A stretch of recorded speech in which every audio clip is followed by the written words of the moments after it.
And one evening, as the sun dipped behind a mountain and the sky flushed pink and gold, I whispered a promise out loud. I will never let anyone poison my life again. And if they try, let them taste exactly what they served.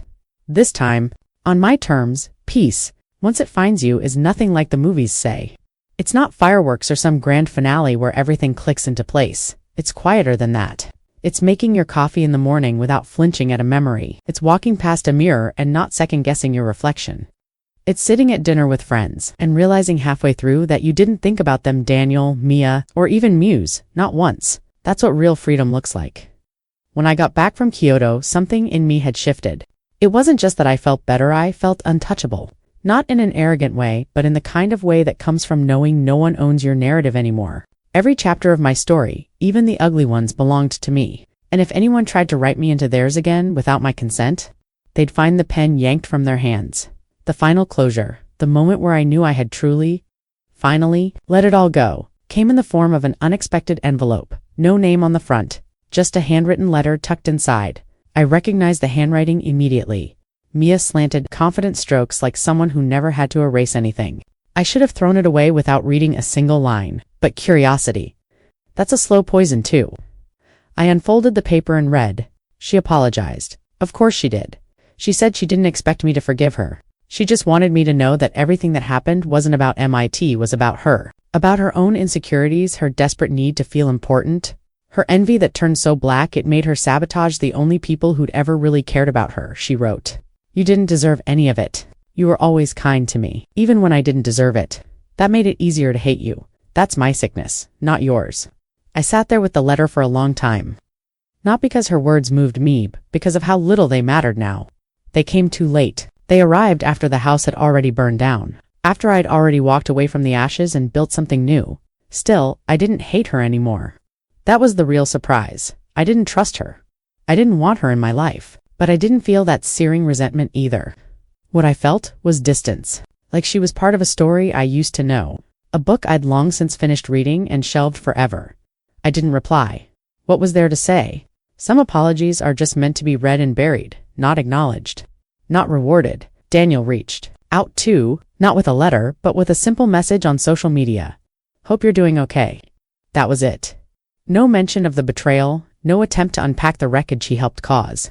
Just a generic, vague, cowardly tap on the shoulder like we were old classmates, instead of two people who had shared a bed and a future I fought like hell to protect. I deleted the message instantly, and then I blocked him, not out of spite.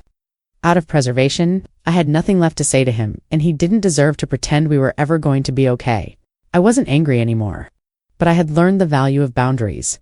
People talk about revenge like it's fire and fury. Like it's keys to someone's car or public humiliation or posting the screenshots for all to see. But the truth? Real revenge is peace. It's silence. It's living so well that the ones who hurt you aren't even footnotes in your joy. That's what I gave myself. I got promoted at work. Not because I begged or overextended myself, like I used to, but because I showed up with clarity and consistency. I started mentoring younger women in the office, those who, like me, once didn't know how to say no without apologizing. I moved to a new apartment, brighter, higher up, with wide windows and light that poured in like forgiveness. I filled the walls with art, not memories, plants that thrived without needing constant attention, just like me. And I kept dancing every week at the same ballroom studio. And yes, Fernando was still there, patient, kind, unwavering. We didn't rush into anything. We took our time. I didn't fall in love with him the way I fell for Daniel, headfirst and hungry. I grew into love with Fernando, slow and soft, like learning how to breathe again after holding it for too long. He never asked about my past. He only ever asked how I was doing now. That's all that mattered. People started noticing the change in me. Old friends who hadn't seen me in years, coworkers who once tiptoed around my moods. They asked what happened, what I did to seem so free, and I always gave the same answer. I stopped pretending to be okay with being poisoned, because that's what Mia had done, slowly and methodically. She poisoned my relationship, but she also poisoned how I saw myself. She made me question my intuition, my worth, my sanity. Daniel had held the glass while she poured, and for a long time I drank it, willingly thinking it was love. But now I poured my own drinks. I chose what I consumed, physically, emotionally. Mentally, I stopped feasting on bitterness and started savoring solitude. I stopped trying to rewrite the past and began writing a new future, and I knew, deep in my bones, that if anyone ever tried to serve me poison again, I wouldn't just spit it out, I'd let them taste exactly what they served, because this time, I had learned the recipe, and I had made peace with never using IT unless I had to. And just like that, the final chapter wrote itself. Not in flames, not in fury, but in firelight, in quiet strength, and the steady rhythm of a life rebuilt, brick by careful brick. Heart by open heart. I didn't win by fighting them. I won by choosing myself. I watched my husband deliver my eulogy, choking back tears for a woman he thought was dead, me. From the shadows of the back row, draped in a black veil, I sat still, breath shallow, heart hammering against my ribs. The crowd cried. Friends sobbed. My mother-in-law clutched her chest like she couldn't go on without me. And right there, center stage, stood Daniel, my husband of 15 years, telling the world how much he loved me. He said I was the light of his life, that no one would ever compare, that he didn't know how he could live without me. Meanwhile, in the front row, another woman sat perfectly composed, dressed in a designer black dress, clutching a handkerchief that wasn't even damp. Samantha, the coworker I had once asked him about. The one he swore was just a friend, and just 3 weeks after I was declared missing, this friend was wearing my necklace, sitting in my seat, living in my house. It was in that moment, surrounded by mourners and lies, that I realized something. Chilling, he wasn't grieving me. He was celebrating that I was finally gone. But the thing about staging your own death is, you're always there for the punchline. And Daniel, he had no idea I was alive. No clue I was listening, and absolutely no warning for what was coming next. They say love makes you blind. But what they don't tell you is how long you can stay blind even with the truth right in front of your face. For 15 years, I thought I knew Daniel better than anyone else on this planet. I could finish his sentences, predict his moods, even remember exactly how he liked his coffee, depending on the day of the week. Mondays meant strong and bitter. Fridays a little sweeter. I built my life around him, quietly folding my dreams, my preferences, and my instincts into neat corners so he'd never feel overshadowed. I gave up a lucrative design career to stay home and support him during his job switch. I cooked, cleaned, even managed his family's medical emergencies while he pursued promotion after promotion. We were a team. Or so I thought. Our friends used to envy us. At every dinner party, someone would say, "You two are so lucky, still so in love." I would smile and squeeze his hand, pretending not to notice how his grip had started to slacken over the years, how his kisses grew more routine, how his compliments disappeared, replaced by casual indifference. But I kept believing it was a phase. Work was stressful, life got complicated, and marriages had seasons. That's what I told myself, over and over. Even when the evidence began to contradict me, it started small. He began coming home late. Not the usual traffic excuse late, like 2 a.m. late. He'd say it was office drinks, late meetings, deadlines. Always with a casual shrug and a half-hearted apology. I wanted to believe him, so I did. But then came the locked phone, the sudden change in passwords, the business trips with no itinerary, the scent of perfume that didn't belong to me, and that one moment so small, so forgettable, that cracked everything wide open. We were in the kitchen and I mentioned how I was thinking of getting new curtains. "That's what Samantha said," he replied absent-mindedly. Then froze. "Samantha?" I blinked. "Who?" But he was already covering it up, fumbling. "A coworker. She mentioned something similar at work. About her place." I didn't question him at least not that night. But that name stuck to the back of my mind like a splinter I couldn't remove. So I started paying attention. There was the receipt. I was folding laundry when I found it tucked into the pocket of his ginza. Sleek little slip of paper from a high-end jewelry boutique downtown. A bracelet, custom engraved. He's always known that. My wrist is too thin, and I hate the feeling. But someone out there wore that bracelet now. I googled the boutique. The design was exclusive. Price tag, $2,000. That's when the numbness started to creep in. It's strange how quickly your gut starts whispering the truth. Once your heart steps aside, I waited 3 days before checking his car. I felt like a criminal, prying open the glove compartment, lifting the seat cushions, searching, but I had to. No, that's where I found it taped beneath the dashboard. A second phone, prepaid, discreet. Definitely not on our shared family plan. I turned it on. No Maybe he'd never imagined I'd be bold enough to look. There were messages, hundreds, some innocent, others sickening photos, flirty texts, plans when she's gone, followed by emojis I couldn't stomach, and a name, Samantha, the same name he had slipped with weeks earlier. Only now I had confirmation, and that's when I started to feel afraid. I wasn't angry, not yet. I was terrified because one thread in their messages chilled me to my core. "We'll have everything we want soon," Samantha wrote. "She's reckless, goes hiking alone." Right. Accidents happen. Accidents happen. I dropped the phone. I don't remember how long I stood there, trembling.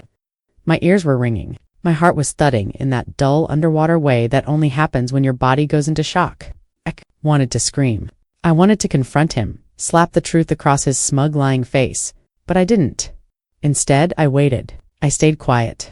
Because I realized something even darker. Daniel wasn't just cheating, he was planning something, and whatever it was, I wasn't supposed to survive it. That night, I stared at myself in the mirror for hours. I looked at every line on my face, every scar, every story etched into my skin. I had given this man everything, and he had already decided I was disposable.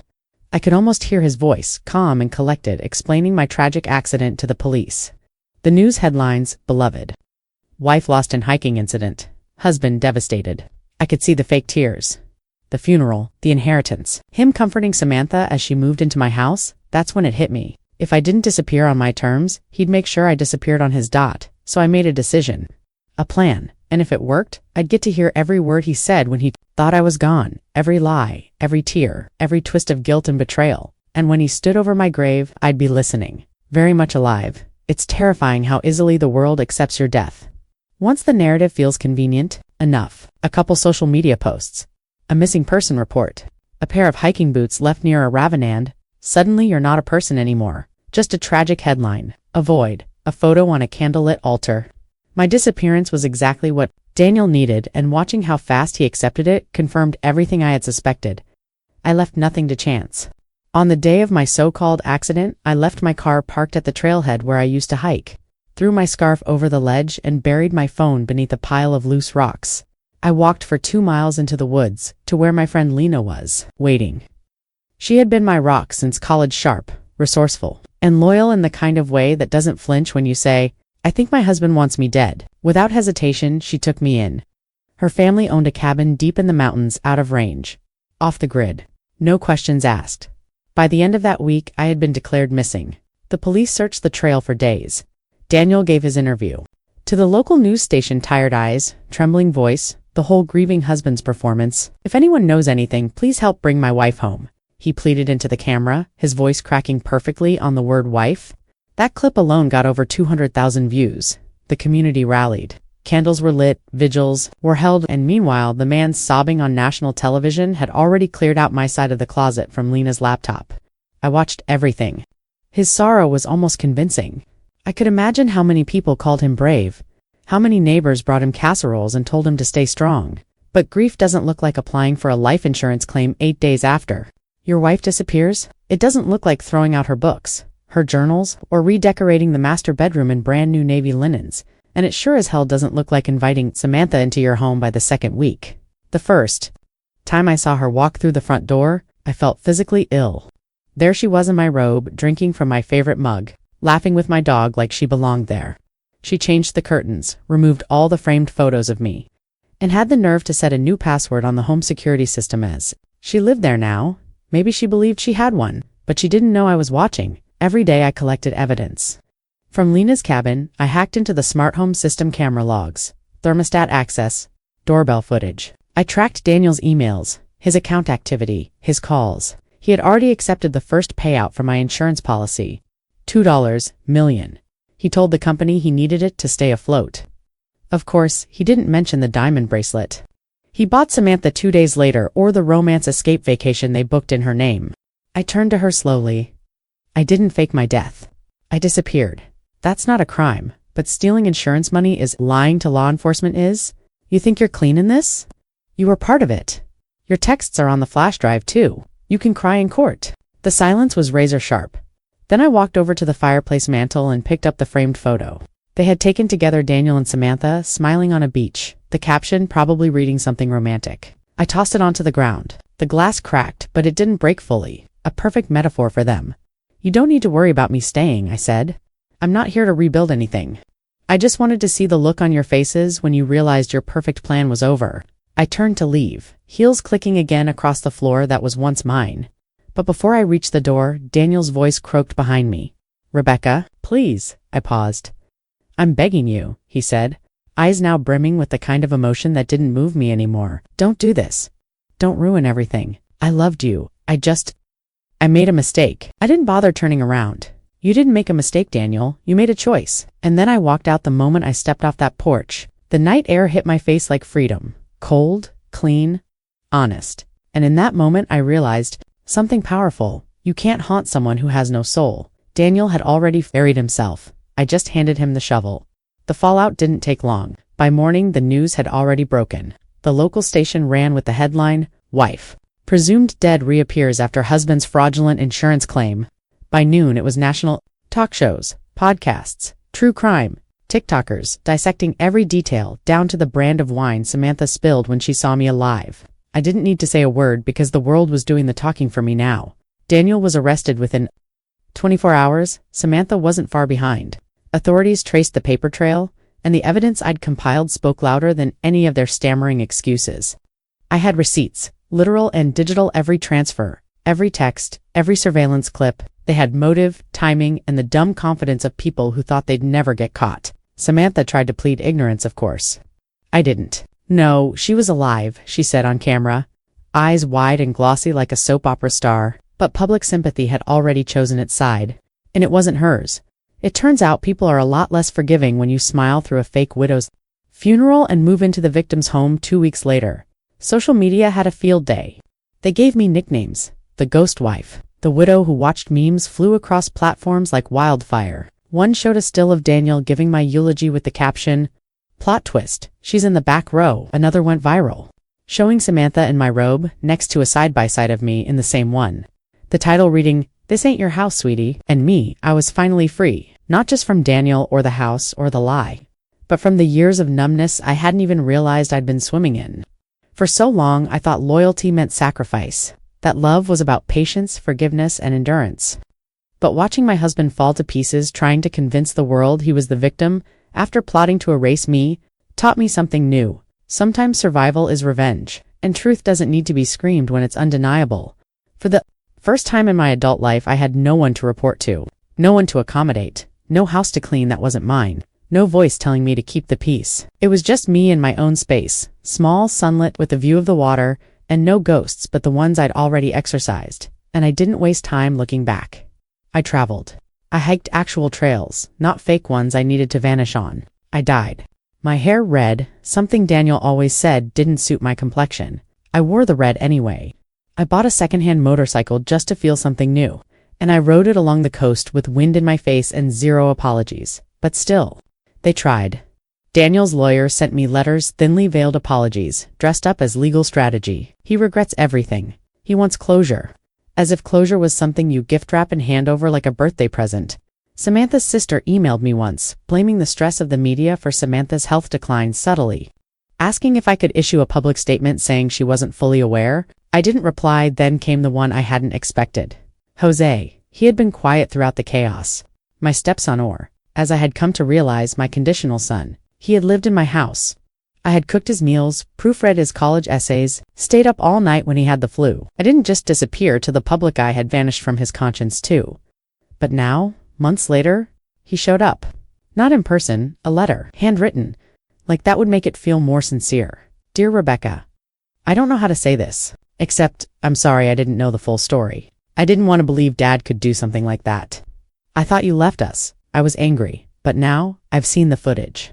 I've read the articles, and I know I failed you. If you never speak to me again, I'll understand. But I wanted to say thank you for everything you did for me growing up. You didn't deserve any of this. I read it once, then again, the words blurry with emotions I couldn't quite name. Was it sadness? Anger? Relief? No, it was distance. I didn't feel connected to that part of my life anymore. Jose's words were too late. Too light for the weight of what had been done. I didn't respond. Forgiveness isn't always a two-way street. Sometimes it's choosing silence. Sometimes it's never giving them access to hurt you again. I lived in peace after that. I joined a local art class. Took up piano. I met women who had their own versions of Daniel, men who chipped away at their light until there was barely a flicker left. We shared stories. We laughed. We healed. Not in big dramatic ways, but in tiny, consistent choices that added up to something stronger. Then one day, as I walked out of my favorite bookstore, a reporter approached me. Young, wide-eyed, microphone already in hand. Rebecca, Just a moment, we're doing a follow-up story. Your case touched so many lives, people are calling you a symbol of second chances. Is there anything you want to say to the viewers who followed your story? I paused.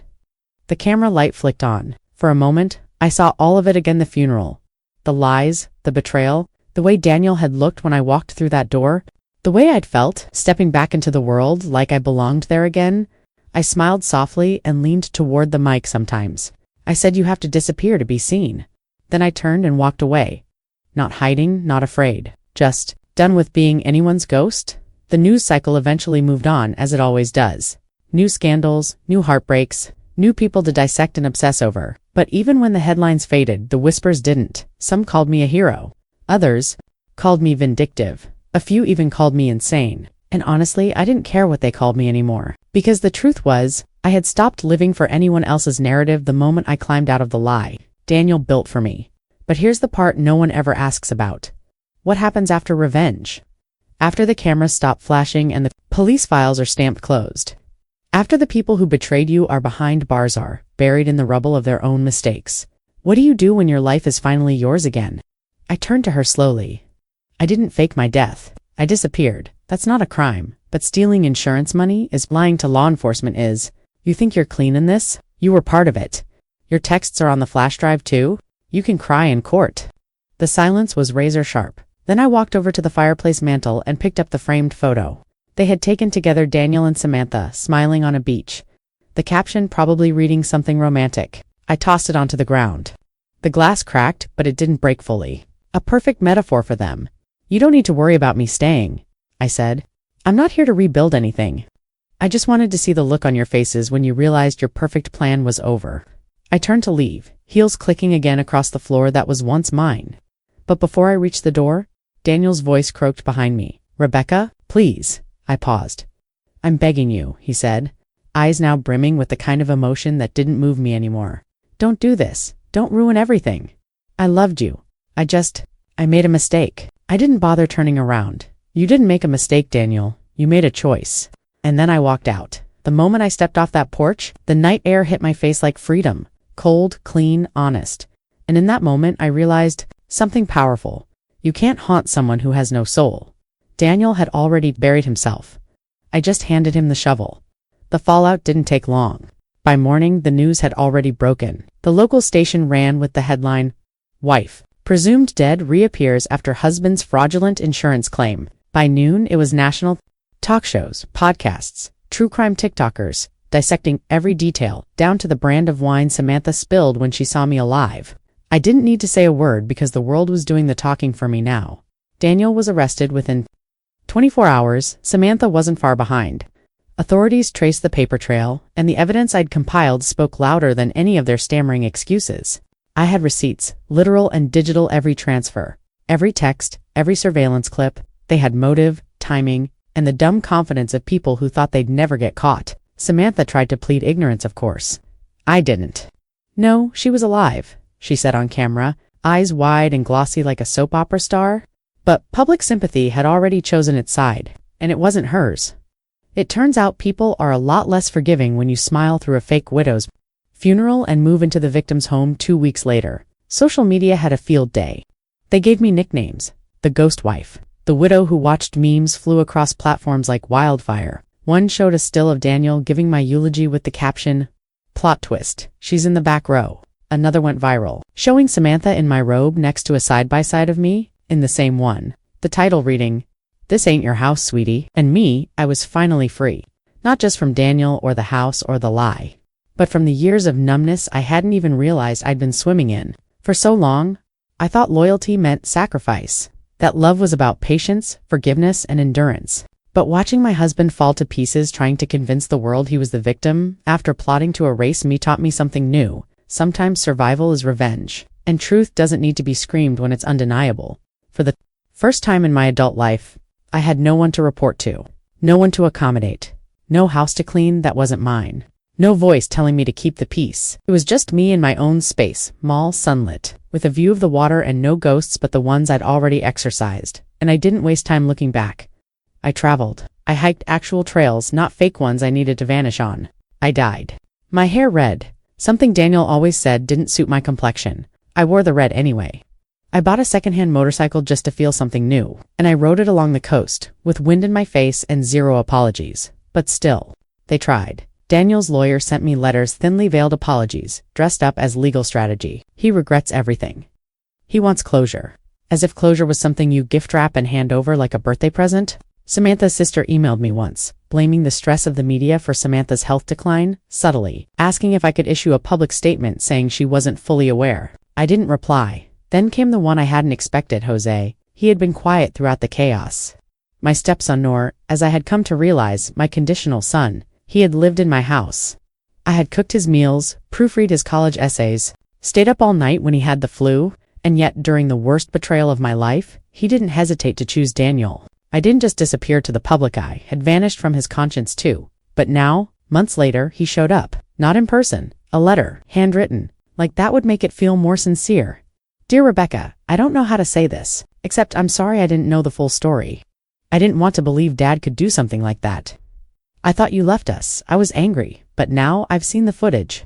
I've read the articles, and I know I failed you. If you never speak to me again, I'll understand. But I wanted to say thank you for everything you did for me growing up. You didn't deserve any of this.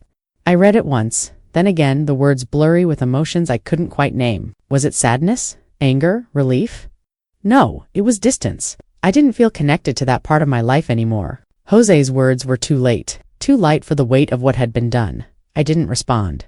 Forgiveness isn't always a two-way street. Sometimes it's choosing silence. Sometimes it's never giving them access to hurt you again. I lived in peace after that. I joined a local art class, took up piano. I met women who had their own versions of Daniel, men who chipped away at their light until there was barely a flicker left. We shared stories, we laughed, we healed. Not in big dramatic ways, but in tiny, consistent choices that added up to something stronger. Then one day, as I walked out of my favorite bookstore, a reporter approached me, young, wide-eyed, microphone already in hand. Rebecca, just a moment, we're doing a follow-up story. Your case touched so many lives, people are calling you a symbol of second chances. Is there anything you want to say to the viewers who followed your story? I paused. The camera light flicked on. For a moment, I saw all of it again, the funeral. The lies, the betrayal, the way Daniel had looked when I walked through that door, the way I'd felt, stepping back into the world like I belonged there again. I smiled softly and leaned toward the mic sometimes. I said, you have to disappear to be seen. Then I turned and walked away, not hiding, not afraid, just done with being anyone's ghost. The news cycle eventually moved on, as it always does. New scandals, new heartbreaks, new people to dissect and obsess over. But even when the headlines faded, the whispers didn't. Some called me a hero, others called me vindictive, a few even called me insane. And honestly, I didn't care what they called me anymore. Because the truth was, I had stopped living for anyone else's narrative the moment I climbed out of the lie Daniel built for me. But here's the part no one ever asks about. What happens after revenge? After the cameras stop flashing and the police files are stamped closed? After the people who betrayed you are behind bars, are buried in the rubble of their own mistakes? What do you do when your life is finally yours again? At first, it's quiet. Not the kind of quiet that soothes, but the kind that stings. The silence after the storm. The kind where you start to realize just how much of your life was shaped around avoiding explosions, diffusing other people's tempers, managing emotions that were never your responsibility to begin with. That silence is where the real reckoning begins. I didn't have a husband anymore. I didn't have a house. I didn't have the family dinners, the Sunday routines, the anniversaries that came and went without celebration. I had a name, a story, and a future I had to build from scratch. So I started small. I bought a plant, a stubborn little fiddle leaf, fig that dropped a leaf the second I brought it home. I named it Marvin. Every morning I talked to Marvin while I sipped my coffee, told him things I didn't feel ready to tell people, like how I sometimes still woke up expecting to hear Daniel snoring beside me, how I missed the sound of someone in the kitchen until I remembered who that someone had been, how loneliness didn't always feel like freedom even when it was hard-earned. But I also told Marvin about the good things, about how I'd started baking again, just for me. About the Italian class I joined on a whim because I'd always dreamed of visiting Florence. About the older gentleman at the market who kept slipping notes into my grocery bag, lines of poetry he said, reminded him of me. I wasn't sure if I believed him, but I kept the notes anyway. That's how healing works. It's not a dramatic montage. It's not set to music or filled with climactic breakthroughs. It's slow, messy, and often invisible. You do things because they feel right in the moment. You cry for no reason at all, then laugh at the absurdity of your own grief 5 minutes later. You forgive yourself for staying too long and for not leaving sooner. One afternoon, I got a call from a publishing house, a small indie imprint that specialized in memoirs and essays. They'd read the articles, seen the clips, and they wanted to know if I'd be willing to write something my version of events. At first, I hesitated. I didn't want to be defined by Daniel's betrayal or Samantha's theatrics. I didn't want to live forever as the woman who watched her own funeral. But then I realized if I didn't tell my story, someone else would, and they'd get it wrong. So I wrote, not just about what happened, but about everything that came before it. The warning signs, the quiet compromises, the way love can sometimes feel more like an obligation than a choice. I wrote about the night I first met Daniel, the way he made me feel seen. I wrote about the years we built something steady, if not passionate. And I wrote about the slow erosion, the resentment, the silence between words that used to mean something. I wrote about survival and the complicated beauty of starting over when everyone expects you to stay broken. The book didn't become a bestseller. It didn't make me rich, but it did something better. It reached people. Women, some older, some younger, began writing to me, telling me their stories. Some had left marriages. Others were still trapped in them. Some had faked peace for decades just to keep the family from splintering. They told me I made them feel seen, that my story gave them the courage to imagine a life beyond their pain. I wasn't just healing, I was becoming someone new. And then, as these things often go, love found its way back in. His name was Thomas, a retired photographer with kind eyes and a voice that reminded me of home. We met during a creative writing workshop. He liked the way I edited his stories. I liked the way he laughed with his whole chest. Like joy was something he didn't mind sharing. He didn't know my history at first, didn't recognize me from the headlines. When I finally told him, his only response was, "Well, DMN, you're even more impressive than I thought." He didn't want to fix me. He didn't want to be my redemption. He just wanted to be there. However, I needed him. That was new. That was real. One night, as we stood outside a small theater after watching an amateur production of Death of a Salesman, he reached for my hand. "You ever think about what your life would have looked like if none of that happened?" he asked. I thought for a moment, then shook my head. If none of that happened, I never would have found myself. I wouldn't be here with you. I'd still be a shadow in someone else's story. He squeezed my hand gently. "Well, I like the main character version of you." And so did I. Because in the end, it wasn't the funeral that changed me. It wasn't even the betrayal. It was what came after the quiet, defiant act of reclaiming my own life, of refusing to let anyone else write the ending for me. This is that ending. Or rather, this is the beginning. There was one moment months after the dust had settled. After the reporters stopped calling, after the bookstore readings had slowed and my calendar was no longer filled with interviews, when I found myself standing in front of the mirror, really looking at myself. Not just the face I saw every day, but the woman beneath it. She didn't look young, she didn't look untouched by pain, but she looked real, she looked whole. And for the first time in my entire life, I could say without flinching that I actually liked the person staring back. That realization didn't come with fireworks. It came quietly, like so many of life's most important moments. It came in the space between errands, in the silence after I closed a book, in the way I no longer jumped when the phone rang, or held my breath when someone asked, "Are you okay?" Because I was. I am. Healing isn't linear. People say that all the time, but they don't talk about how random the progress can feel. One day, you're cooking dinner and humming to yourself, and you think, "I've moved on." The next, a certain cologne in a grocery aisle stops you cold. Grief has a way of disguising itself. Sometimes it looks like anger, other times like indifference, and occasionally it wears the face of nostalgia. But once you learn to recognize it, you also learn not to be afraid of it. You let it pass through you, not break you. After the book release and the healing retreats and all the symbol of strength talk faded into the background, I finally had time to just live. Really live. Not perform, not pretend, not survive, but be. And in that quiet freedom, I started thinking less about Daniel, less about Samantha, less about the funeral and the betrayal and the audience that once held its breath for my story. I thought more about mornings, about the first sip of coffee, about how sunlight looks different when it filters through linen curtains, about the small things, mundane things that never meant anything to me before but now felt sacred. One afternoon, while cleaning out my closet, I came across a dusty box buried in the back. Inside were relics of my old Life a wedding album I'd forgotten we even owned, a few anniversary cards, and a crumpled note I'd once written but never sent. I sat on the floor and read them all, letting the memories come, letting them sting where they needed to. And when I was done, I didn't cry, I didn't burn anything, I didn't spiral. I stood up, closed the box, and walked it outside to the trash. Not because I hated the past, but because I no longer needed it to define me. I had created a new life, one filled with choice, with joy, with peace. I had friends who didn't measure my worth by what I could do for them. I had a partner who never once tried to shrink me. I had memories that were mine, completely mine, untethered to any betrayal.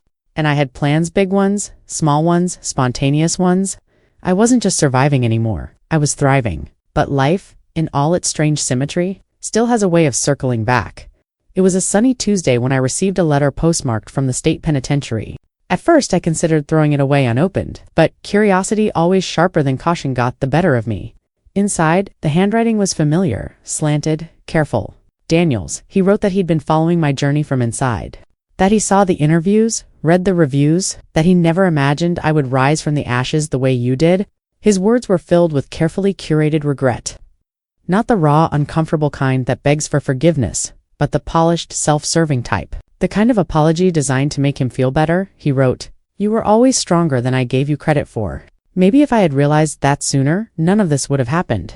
I smiled just slightly, folded the letter neatly, placed it back in the envelope, and slid it into a drawer I rarely opened. Not because I needed to hold on to it, but because it no longer held any power over me. Samantha, as it turns out, had left the state shortly after the trials. Some say she changed her name.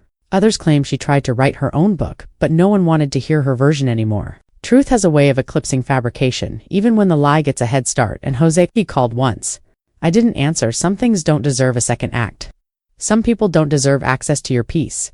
Closure isn't always a conversation. Sometimes it's a decision you make every morning when you choose to protect your happiness. And as for Mirabecca, the woman who watched her own funeral, I stopped being a symbol, stopped being a story for others to gawk at or pity. I became real again. Fully, finally. My life wasn't built around survival anymore. It was built around self-love, around joy, around freedom now. I host writing workshops for women over 40. I dance every Saturday night. I drink good wine and take long baths and say no without guilt. I've learned that boundaries aren't walls, they're doors that only open to people who deserve to be let in. I live in a house filled with laughter. I don't flinch when someone raises their voice. I don't shrink when I walk into a room. I don't ask for permission to take up space, and most importantly, I don't wait to be celebrated. I celebrate myself. Every day I wake up and remember that the woman who once sat in the back of her own funeral didn't die. She lived, she stood up, she walked away, and she never looked back. It happened quietly, like most endings do. There was no final broadcast, no viral headline, no neatly tied bow to mark the end of the story that had once consumed the internet, shattered a family, and turned me into a walking cautionary tale. The world simply moved on, as it always does. And while everyone else forgot, I remembered. Not with bitterness, not even with grief, but with clarity. The kind that only comes after you've been broken, rebuilt, and reshaped into someone completely unrecognizable from who you were before. Some nights, I still lie awake and think about that day. The day I watched Daniel give a speech at my funeral. My funeral? The irony still cuts sharper than anything else. It was never the betrayal itself that undid MIT, was the performance. The ease with which he stood there, dabbing at dry eyes, lying to a room full of people about a love he never truly honored. And the worst part, they believed him for a while. Everyone did. The world mourned a version of me that never existed, while the real me sat hidden behind a wall, alive and listening. But now, I look back at that version of myself, the woman sitting in the shadows, and I don't see a victim anymore. I see a witness, a woman who saw it all, who heard every false word, who took it in, held it close, and decided, never again. It took time to rebuild. Not just the logistics of life, new apartment, new routines, new friends, but to rewire how I moved through the world. For so long I had been someone's wife, someone's mother, someone's cautionary tale. But in the aftermath, I got to be mine. And it was messy at first. I didn't know how to spend time without feeling guilty for not doing something useful. I didn't know how to accept kindness without questioning the motive behind it. I didn't even know how to really rest without bracing for some hidden disaster just waiting to strike. But slowly, things shifted. I started hiking. At first, just short walks, then full trails, then mountains. There was something about the silence of nature that made me feel seen, as if the world itself was saying, "You're still here. That means something." I began journaling again, something I hadn't done since I was in my 20s. I filled pages with nonsense, with memories, with things I never dared say aloud. And then one day, without realizing it, those journal entries turned into essays. Essays turned into stories. And stories turned into a second book, one that wasn't about Daniel or betrayal or funerals, but about rebirth, about choosing yourself when no one else does. It wasn't a bestseller either, but the people who read it, really read it, told me they felt understood. That was enough. Every so often, I still get recognized. At the grocery store, at a library, once even at the DMV. You're her, right? The one from the story? I always smile politely. I used to be because I was, but I'm not anymore. That version of me died the moment I stepped out of that chapel, heard the applause, and realized not a single one of them knew the truth. And then came the letters. Not from Daniel, not from Jose, from strangers, women mostly, some as young as 20, others in their 70s. They all had a story, different faces, different names, but the same thread ran through every single one. I stayed too long. I forgot how to want things for myself. I watched my life pass me by, and now I want it back.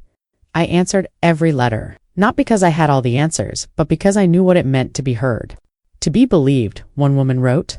I saw your story and realized I don't want to wait until I'm 60 to take my life back. She left her husband 2 months later. Another said, you reminded me, I'm not too old to be free. She booked a solo trip across Europe and sent me a postcard from every city. The last one said, this is the first time I've felt alive in years. That's the thing no one tells you. Freedom doesn't come all at once. It comes in pieces, in moments, in choices. Like saying no without an apology. Like deleting a number you've memorized for decades. Like dancing in your kitchen at midnight just because you can. It's subtle, quiet, and radical in its own way. I don't check social media much anymore. I don't need to, but sometimes curiosity gets the best of me. One night I searched Daniel's name. His account was still there, quiet, mostly dormant, except for one post from about a month ago. A black and white photo of an old Polaroid, us, younger, smiling. The caption was one word. Regret. I stared at it for a moment, then closed. The app. It wasn't anger I felt. It wasn't satisfaction either. It was distance. Emotional miles between who I was then and who I had become. He was a chapter, a long one, but not the whole book, not even close. And as for Jose, haven't heard from him in over a year. The last message he sent was short. No begging, no theatrics. Just, I hope you're okay, I'm sorry. I never replied. Not because I'm holding a grudge, but because sometimes the door you walk through to find yourself can't stay open. Some people are meant to be left behind. These days, I live in a coastal town where no one knows my name. I run a small bookstore. That smells like cedar and old pages. On weekends, we host open mics, poetry nights, memoir circles. Women from all walks of life gather, sip tea, and read their truths into the room. Some are shaking when they speak. Others have voices made of iron, but every single one of them is brave. Sometimes they ask me to share. I never tell the whole story, just fragments, enough to let them know I understand, that I've been there, that I survived. And sometimes, when I lock up at night, I walk out into the salt air, tip my face toward the sky, and say a quiet thank you. Not to Daniel. Not to the people who left or the ones who hurt me, but to the woman who sat in the back of a church, invisible, listening to her own eulogy, and decided that day she would write her own ending, and she did. People often ask what freedom feels. Like expecting me to describe some cinematic moment, arms outstretched on a cliff, hair blowing in the wind, some perfect symphony playing in the background. But the truth is, freedom didn't come with fanfare. It arrived like a whisper. It felt like walking through my apartment barefoot on a rainy morning, coffee in hand, knowing I didn't have to answer to anyone. It felt like the silence after chaos, not empty, but peaceful, the kind of silence that hums with power instead of dread. The past didn't vanish. I didn't magically forget the years I lost or the betrayals I survived. They stayed with me, etched deep beneath the surface, like faint scars not bleeding anymore, just reminders. I didn't need to erase those memories to be happy. I just needed to stop letting them define me. Life has a way of looping back around, testing you, just to see if you've truly moved on. That test came for me in the most unexpected way through an email. It was from a publisher, not one of the ones I'd submitted to. This one had found me. We read your essays online. Your voice is hauntingly honest. Would you be open to discussing a book deal? For a moment, I didn't know how to respond. Writing had started as therapy, a way to make sense of the wreckage. I never imagined anyone would want to read it, much less publish it. I reread the email 4 times before replying with a simple, I'd love to talk. The process was slow, meticulous. Months of edits, discussions, cover designs. But when the first copy arrived at my door, my name on the spine, my story inside, I cried, not because of pride, but because I had finally taken back the narrative. It wasn't a revenge story. It wasn't a warning. It was a survival tale. The book did well, better than anyone expected, not because I had a platform or a viral scandal behind me, but because people recognized pieces of themselves in the pages. Women wrote to me, hundreds of them. This was the mirror I needed. You said the words I was too afraid to admit. Thank you for reminding me it's not too late. Every message was a thread weaving itself into something bigger, a quiet revolution, proof that even the most broken stories could become blueprints for healing. Around that time, I began speaking publicly. At first, I resisted. I wasn't interested in the spotlight. But the invitations kept coming. Women's groups, domestic healing retreats, book clubs turned support circles. I realized it wasn't about attention, it was about connection. About showing people what survival looked like after the fire. At one panel, someone asked if you could go back and undo it. All erase the pain, the lies, the betrayal, would you? I paused for a long time. No, I finally said, because I wouldn't be who I am now. And I like her a lot more than the woman I used to be. There was a ripple in the room. That deep collective exhale of people realizing they were allowed to feel the same. Daniel never resurfaced. After his last post, his digital presence faded. I heard through someone once removed that he had moved to a quieter town. Tried to start over. I didn't care to know more. The chapter was closed, the ink dry. Jose eventually reached out again. A real letter this time, handwritten. Mom, I know you probably don't want to hear from me, but I'm in therapy now. I'm trying to unlearn everything I thought was normal. I see it all differently. I was a terrible son. Not just to you, to myself. If you ever decide to give me a second chance, I'll be here. I didn't respond. Not out of cruelty, but because healing sometimes requires distance. Maybe one day I'll speak to him again. Maybe I won't, but forgiveness isn't the same as return. And he needed to understand that. The bookstore grew, word of mouth brought more visitors. Eventually, I opened a second location, this one, a small converted house with a front porch and a garden in the back where we hosted weekend readings. We called it the Living Chapter. The women I met during my travels, my sisters of the second act, as we started calling ourselves, became permanent fixtures in my life. Some moved nearby, others stayed on the road. We had an unspoken agreement. Always keep a suitcase ready. Always have room for another story, another detour, another glass of wine shared under foreign stars. Fernando and I, we were still dancing. Not every night, not like before, but often. Enough. We didn't need labels or promises. Just presence, just peace. We understood each other. Two people who had loved deeply, lost even deeper, and still chose softness over bitterness. One night, as we stood on the back deck watching the sunset paint the sky in amber and plum, he took my hand. You know, he said. You could have? Let that story break you. I smiled. It did, but it also rebuilt me. He nodded. Then maybe that's the real story. Maybe it was. The truth was, I had spoken at my own funeral, just not with words and not with sound. I had watched people mourn a version of me that never existed, and in that silence I had made a choice. Not just to survive, but to come back louder, stronger, freer. Not everyone gets that chance, but I did. And every morning I wake up in the home I built, books on the shelves, coffee brewing, sunlight dancing through the window. I whisper the same quiet promise. This life is mine now, and I will never give it away again.